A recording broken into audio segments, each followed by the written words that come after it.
Assalomu alaykum qarindoshlar, bugun sizlarga neobitniy bo'lgan high-tech stildagi bo'lgan go'sht ketaman. Bu high-techlar ham ko'plar qidiradi. Kuxni, koridor, uyni high-tech etyapman degan qarindoshlar uchun bu video manfaatli bo'ladi. Bu narsamiz high-tech bilan bu o'zi asli minimalizm bo'lib ketgan bu gulimiz. Buni 3 xil rangi bor.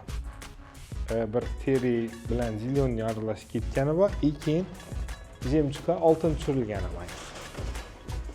Bundan keyin sveti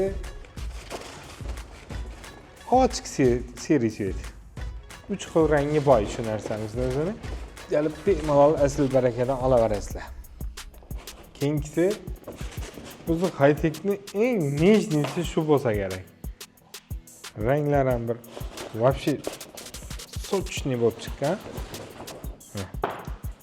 2 xil rangi bor. Uzun chiziq bo'lib, bana o'tib ketgan.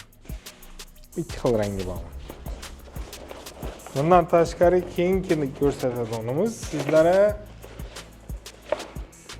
o't enamanda. Bu lekin вообще yangilik bu. Yangilikdan dahshati Atacento teylar Atacento üstüne high-tech atib ishlangan. High-tech ham uzilgan. Kichkina tiplangan. Rangi ham ochiq rang, ochiq go'k va ochiq qaymoq svet. İkisi ham zo'r chiqqan. Keyingisi bundan keyingi ko'rsatadiganimiz sizlarga Orini. Orini bilasizlar, modasi hech qachon o'lmaydi. Mebellardan, nimalardan bor bu narsa xohlagan yerlaringizga tushib ketaveradi. Mana, obuna вообще dadasi shu bo'lsa kerak. Nechun deganda Orinini tiyindagi fon o'zi bir boshqacha bo'lib turibdi.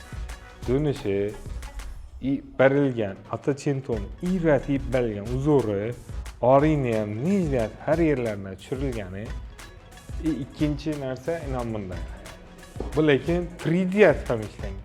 Qolinligi lekin o'ta qalin. Super mo'yishi. Dapadagilar keyin katta rombik, keyin bu Atacento'ning ustiga gul high-tech managanskiy tushirilgan. Endi shu devorimizdagi ko'rsatib o'tsak high-techlarimiz tushadi qarindoshlar. Sog' salomat bo'lib, fikrlarni kommentariyada kutib qolamiz.